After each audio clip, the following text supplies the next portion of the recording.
तो दोस्तों नमस्कार। स्वागत है आपका अपने YouTube चैनल में। और आज हम एक ऐसे विषय के बारे में बातचीत करेंगे जो कि परीक्षा की दृष्टि से बहुत ही महत्वपूर्ण विषय है। गवर्नमेंट एग्जाम कोई भी हो, सरकारी नौकरी के लिए मैथ बहुत ही आवश्यक विषय है। ठीक है, इसको आप किस तरह से शुरू करते हैं, क्योंकि समस्या ये होती है कि मैथ जानता सब कोई है। कई लोग हैं जो नहीं जानते हैं, डरते हैं उससे।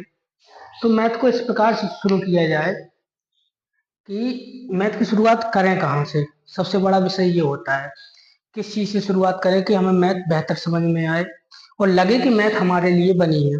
तो सबसे पहली बात होती है इसका सीक्वेंस। जो टॉपिक होते हैं उसका ऑर्डर क्या होना चाहिए, कहाँ से शुरुआत करें, इस विषय में आज हम बात करेंगे। और मैं आपको इस बात का भरोसा दिलाता हूँ कि आप मेरे साथ जुड़े रहिए। मैं आपको जीरो से लेके चोटी तक लेके जाऊंगा। ठीक है, ये हमारा सफर यूं ही जारी रहेगा। आपका प्यार बना रहे। तो चूंकि बात करते हैं सीक्वेंस की और टॉपिक ऑर्डर की, तो टॉपिक ऑर्डर की बात करें तो नंबर ऑफ सिस्टम स्वाभाविक है। क्योंकि कोई भी कंपटीशन की गणित ले लो आप, आर एस अग्रवाल होगी, ट्रिकी होगी मैथ की, तो उसमें जो सबसे पहला चैप्टर होता है वो नंबर ऑफ सिस्टम का होता है। या आप कई बच्चे जो होते हैं जो सेल्फ स्टडी न करके कोचिंग वगैरह में जाते हैं, ज्वाइन करते हैं, तो वहां शुरुआत कर दी जाती है कहीं परसेंटेज से, लाभ हानि से या मेंसुरेशन से। तो इसमें क्या होता है कि अगर कहीं से भी बीच से शुरुआत कर दो तो जो आपकी नींव है वो मजबूत नहीं हो पाती है, और जिससे हमेशा मैथ में डर लगा रहता है कहीं ऐसा ना हो गलती हो जाए, कहीं हमें ये चीजें हमारी छूट रही है, ये छूट रही है। इसलिए सबसे बढ़िया चीज होती है कि हम एक जीरो से लेकर शुरुआत करते हैं। जहां से जो बच्चे, मेरे भाई बहन शुरुआत कर रहे हैं या शुरुआत करना चाहते हैं, तो वो उसमें उनको समस्या ना हो, तो हम उस लेवल से इसकी शुरुआत करते हैं। क्योंकि मैथ का कोई भी चैप्टर हो, कंपटीशन के दृष्टि से देखा जाए तो सबसे इम्पोर्टेंट होता है नंबर ऑफ सिस्टम, जो सबसे पहले आता है, जिसका नाम है संख्या पद्धति।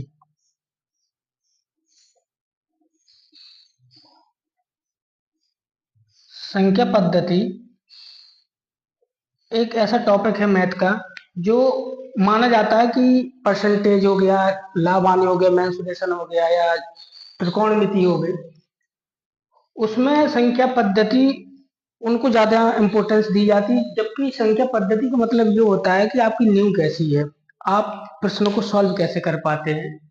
तो मैं आज आपको जो कारण बताने जा रहा हूँ उसको नोट कर लीजिएगा और विशेष ध्यान रखिएगा कि इन पे काम करना आप शुरू कर दीजिए। निश्चित रूप से आपको लगेगा कि गलत आपके लिए ही बनी है। क्योंकि जो सिस्टम होता है कि जहाँ एग्जाम हॉल में बैठते हैं, पेपर सॉल्व करते हैं, तो एक बच्चा है जो दिमाग में गणित को सॉल्व कर लेता है, कैलकुलेशन दिमाग में आधी कर लेता है, आधी उस रफ में करता है। एक बच्चा होता है जो उसको पूरी रफ में करनी पड़ती है। क्योंकि मैथ हो अथवा रीजनिंग हो, गणित हो अथवा रीजनिंग हो, इसका सबसे बड़ा कारण क्या होता है कि हम उसकी प्रैक्टिस से दूर रहते हैं। हमें लगता है कि हमें मैथ आती है, लेकिन मैथ आती है, मानते उस चीज को, लेकिन होता क्या है कि समय सबसे बड़ा होता है। जो एग्जाम हॉल में बैठता है बच्चा, उसके लिए इम्पोर्टेंट होता है समय। समय को हम कैसे बचाते हैं, उसके लिए हमें अभ्यास करना पड़ेगा। तो संख्या पद्धति में सबसे पहले नंबर की अगर हम बात करें तो हमें सीखना पड़ेगा कि अगर नंबर एक की बात करें, किसी भी एग्जाम को देख लो, तो अगर नंबर एक की बात की जाए तो हमें अंकों का आना जरूरी है, अंकों का ज्ञान होना जरूरी है।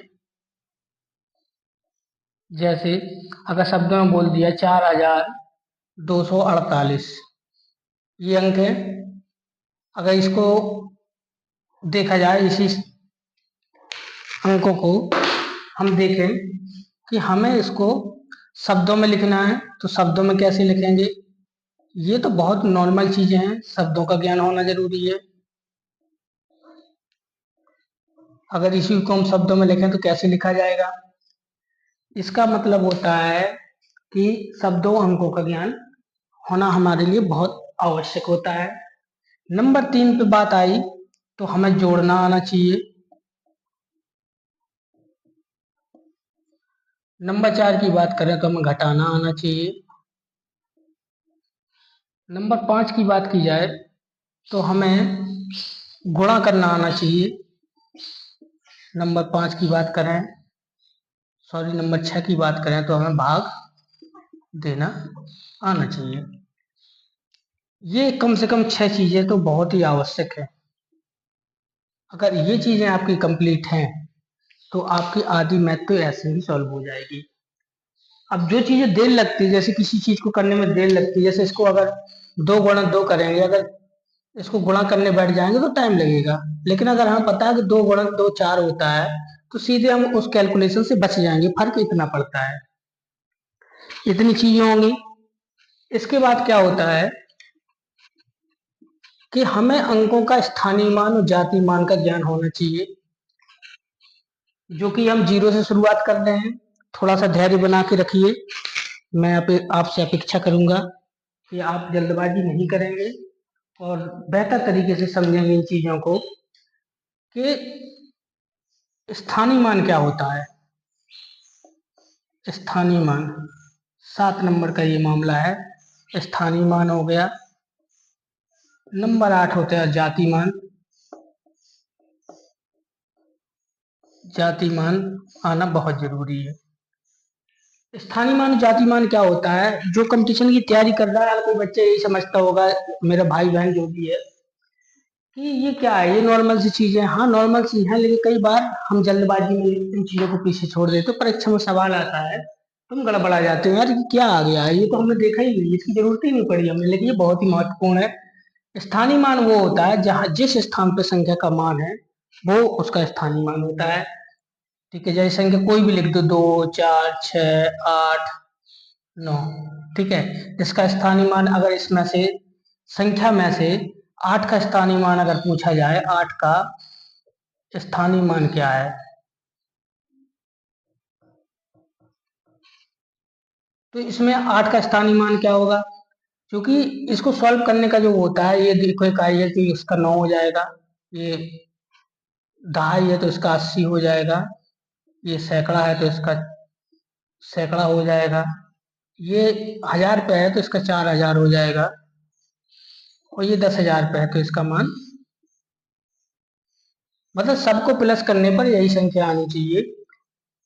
ये स्थानीय मान होता है। अब अगर हम किसी भी चीज का स्थानीय मान पूछ ले तो वहीं से गिन लेना है, आपको इकाई से गिनना है। 8 का अगर पूछा तो 80 होगा, अगर हमें 6 का पूछ ले तो 600 होगा। इस तरह से स्थानीय मान आना बहुत जरूरी है। इसी प्रकार प्रश्न आता है कि जातीय मान क्या होता है। कोई भी संख्या लिखी हुई है, जैसे 9 6 5 4 0 2 2 या 3 कुछ भी लिख दो, इसे पूछते हो 4 का जातीय मान क्या है। ठीक, तो 4 का जातीय मान भैया 4 ही है ना। प्रश्न बहुत सरल है, देखने में बहुत सरल लगता है, लेकिन कई बार हम कंफ्यूज होता है 4 का जातीय मान क्या हो, जातीय मान होता क्या है। जो संख्या लिखी है उसी में से हमें खोजना है उस संख्या को। 4 ऑप्शन दे दिए हैं इसमें, 9 6 0 4। इस तरह से आपको एक एक संख्या पर टिक करना है, इसमें 4 का जातीय मान 4 हो गया। इस तरह से हम इन चीजों को, स्थानीय मान जातीय मान को समझते हुए आगे बढ़ेंगे। कोई बड़ा प्रश्न नहीं है, लेकिन इसको जानना बहुत जरूरी है। कई बार पैट वगैरह में या टेट सी टेट वगैरह परीक्षा में ये पूछ लिया जाता है, छोटे छोटे प्रश्न होते हैं, क्योंकि हम 0 से लेके चल रहे हैं। इसके बाद अगर हम बात करें आगे की, तो आगे के लिए हम थोड़ा सा संख्याओं को समझेंगे और संख्या पद्धति में क्या जरूरी है। अगर 9 नंबर की बात की जाए तो सम संख्या क्या होती है, सम संख्या का ज्ञान बहुत जरूरी है। 10 नंबर में देखा जाए तो विषम संख्या क्या होती है।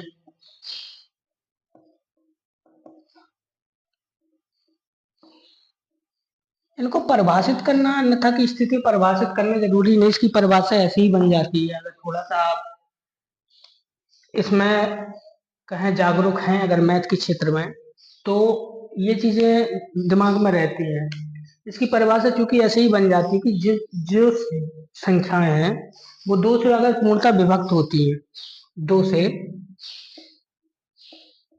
पूर्णतः विभक्त होती हैं,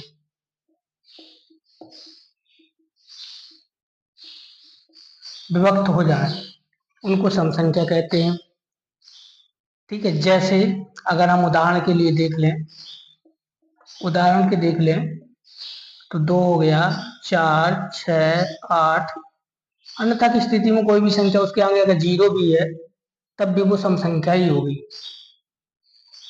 अब हम इसको किस किस प्रकार से समझेंगे, क्योंकि ये हमें ये चीजें सम संख्या विषम संख्या ये चीजें हमें बाध्यता के नियम में, अबाध्यता के नियम में बहुत फायदा देने वाली, इसलिए बहुत जरूरी है। हम देखते हैं कि संख्या कितनी भी बड़ी क्यों ना हो, जैसे मान लीजिए लिख दिया 6, 4, 3, 2, ठीक है 6। अगर इकाई का अंक 6 है तो वो संख्या सम संख्या है। इकाई का अंक इन 5 अंकों में से कोई भी होगा तो वो सम संख्या ही होगी। इसी प्रकार विषम संख्या का परिभाषित कर लेंगे। हम अपनी परिभाषा खुद से देखते हैं, किताब में जो भी लिखी हो, जो संख्याएं 2 से पूर्णतः विभक्त नहीं होती है और अन्यथा की स्थिति में किसी भी संख्या से विभक्त हो जाए, उनसे हमें कोई लेना देना नहीं है। हमें केवल देखना है कि ये संख्याएं, जो संख्या दी हुई है सम या विषम पूछा है, तो वो 2 से पूर्णतः विभक्त हो रही है कि नहीं हो रही है। इसमें दो एक फैक्टर होता है जो बहुत मायने रखता है सम विषम में। ठीक, इसके इकाई का अंक क्या होगा, इसके इकाई के अंक में 1 होगा, 3 होगा, 5 होगा, 7 होगा और 9 होगा। ये चूंकि 10 अब 5 अंक ये होगा सम वाले, 5 अंक हो गए विषम वाले। ये अगर संख्याओं की इकाई के अंक में संख्या कोई भी लिखी हुई यही लिख दो, मान लो 6, 4, 3, 2 और 6 की जगह हम 5 कर दें तो ये संख्या भाज्य तो है, ये 5 से कट जाएगी। सामने दिख रहा है इकाई का अंक 5 है। अभी भाज्यता और अभाज्यता के नियम में हम बताएंगे संख्याओं को काटते कैसे हैं। तो चूंकि इस इकाई का अंक 5 है इसलिए विषम संख्या है। जो विषम संख्या में, अभाज्य संख्या में, अभाज्य संख्या में, सम संख्या में बहुत कंफ्यूजन हो जाती है कभी कभार। तो मैं ऐसे लोगों को, मतलब ऐसे अपने भाई बहनों को, साथियों को बताना चाहता हूँ कि इसमें कंफ्यूज नहीं होना है। सम और विषम में केवल 2 का मात्र रख लिया, 2 से देख लीजिए। इकाई का अंक 2, 4, 6, 8, 0 है तो पूर्णतः 2 से विभक्त, इसलिए सम संख्या है। अगर इकाई का अंक 1, 3, 5, 7, 9 है तो वो 2 से विभक्त नहीं होगी संख्या, इसलिए वो विषम संख्या है।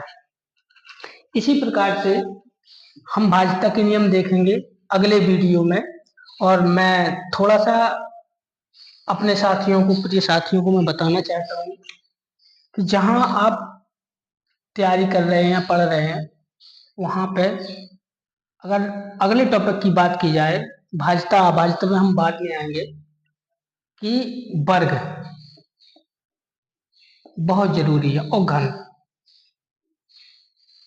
क्योंकि अगर वर्ग और घन आपको आता है, सॉल्व तो कर लेंगे लोग, ऐसा नहीं सॉल्व नहीं कर पाएंगे, लेकिन इनकी एक टेबल बनाइए। ठीक है, टेबल बना के पेपर में बढ़िया तरीके से लिख के, जहां आप रहते हैं, जहां स्टडी करते हैं, स्टडी रूम है आपका, अन्यथा की स्थिति में बेडरूम या जो भी है, ऐसे पढ़ने वाले बच्चों को जो किराए में रहते हैं उनका बेडरूम तो होता नहीं। किसी प्रकार से अपना, मेरे सब जैसे भाई लोग हैं, मैंने भी तैयारी की है तो मैं भी अपना इसी तरह से जहाँ लेटता था उसके सामने चिपका लेता था दीवार से। तो 2 से लेके 2 से कम 30 तक वर्ग आपको आना बहुत ही जरूरी है। इससे क्या होगा कि इससे आपको सवाल सॉल्व करने में बहुत आसानी हो जाएगी। आना तो चाहिए 50 तक, लेकिन धीरे धीरे प्रयास करिए, जब आप अभ्यास करेंगे तो ये चीजें ऑटोमेटिक आ जाएंगी आपके पास। जैसे देखा जाए तो एक मोबाइल नंबर है जिसका हमें पता भी नहीं था कि ये मोबाइल नंबर हमारे पास आने वाला है, लेकिन जब वो हमारे पास 2-3 महीने रहता है तो वैसे भी वो हमें याद हो जाता है। जब 2-3 महीने हम लगातार उसकी प्रैक्टिस करेंगे तो हमें याद आ जाएगा, याद हो जाएंगे आराम से। इसको 10-12 दिन रोज सुबह उठ के एक दिनचर्या में शामिल कीजिए, इसको प्रैक्टिस करना है। 30 तक आराम से आ जाएंगे, 50 तक हो जाए तो बहुत अच्छी बात है। इसी प्रकार घन की बात करें तो घन 2 से लेकर 20 तक बिल्कुल अनिवार्य है। अगर कंपटीशन की परीक्षा में आप बैठना चाहते हो, मैथ को अच्छी तरह से जानना चाहते हो, वो आपको ये लगे कि हमें मैथ हमारे लिए बनी है, क्योंकि मैथ एक ऐसा सब्जेक्ट है जिसके नंबर ऑफ क्वेश्चन आते हैं। अगर मैथ आती है तो आप 50 में 50 क्वेश्चन करके निकल जाएंगे। और जीके जीएस एक ऐसा सब्जेक्ट है जिसमें आप महारत हासिल भी कर लेंगे, तब भी आप 50 में 50 नहीं कर सकते हैं। ये मेरा चैलेंज है, मैंने ये अनुभव किया है। 50 में एवरेज जो विद्यार्थी होता है वो मान लीजिए 25 कर लेगा, 30 कर लेगा, जो एवरेज विद्यार्थी रहेगा। और जो अच्छे से अच्छा होगा वो 40 तक पहुंच जाएगा। लेकिन 40 से आगे बड़ा मुश्किल है कि कोई पहुंच जाए। अच्छा एग्जाम हो, अगर एसएससी वगैरह का हो तो 50 में मान लीजिए 40 में 50% तक ही सीमित रह जाते हैं, इसमें कुछ गलत भी हो जाते हैं। लेकिन जो आपका मैथ है और रीजनिंग है, ये आपको नंबर दिलवाने में मदद करता है। यही है जो आपकी नंबर आपको दिलवाता है, नंबर ऑफ क्वेश्चन की संख्या बढ़ाता है कि आपने हाँ सही किए हैं। तो ये वर्ग और घन आपको रीजनिंग में भी काम आने वाले हैं। जब वहां पर आप पढ़ेंगे रीजनिंग को तो ये चीजें आपको वहां पर भी काम देने वाली, इसलिए मैं कहता हूँ इसकी टेबल बना के बढ़िया से चिपका लीजिए और शुरुआत कर दीजिए। इसके बाद मैं आगे की बात अगले वीडियो में करूंगा। और मैं सबसे निवेदन करूंगा अपने प्यारे भाई और साथियों से, भाइयों बहनों से, कि मेरे साथ बने रहिए, जुड़े रहिए मेरे साथ। और मैं आपका इस मैथ के चैप्टर को, या रीजनिंग है अभी मैं शुरुआत करूंगा उसकी, इसको बहुत आगे लेके जाना है। यहाँ से लेके आपको साथ में बने रहिए, मैथ को एकदम खत्म करना है। ठीक है, ये ना लगे कि आपको, ये मेरे साथ जुड़े रहिए, आपको ये लगेगा मैथ हमारे लिए ही बनी थी। मैथ में कुछ है ही नहीं है, गुणा भाग जोड़ घटाव के अलावा कुछ भी नहीं है। भारतीय प्रश्न जहां भी आए वहां जैसे प्रश्न कहता है वैसे लिखते लिखते जाना, वैसे बना लेना, समीकरण सॉल्व हो जाएगा। मैं आपके साथ रहूंगा, करवाऊंगा भी। ठीक है, इसी के साथ मैं सबको नवरात्रि की शुभकामनाओं के साथ धन्यवाद देता हूँ। जय हिंद, जय भारत।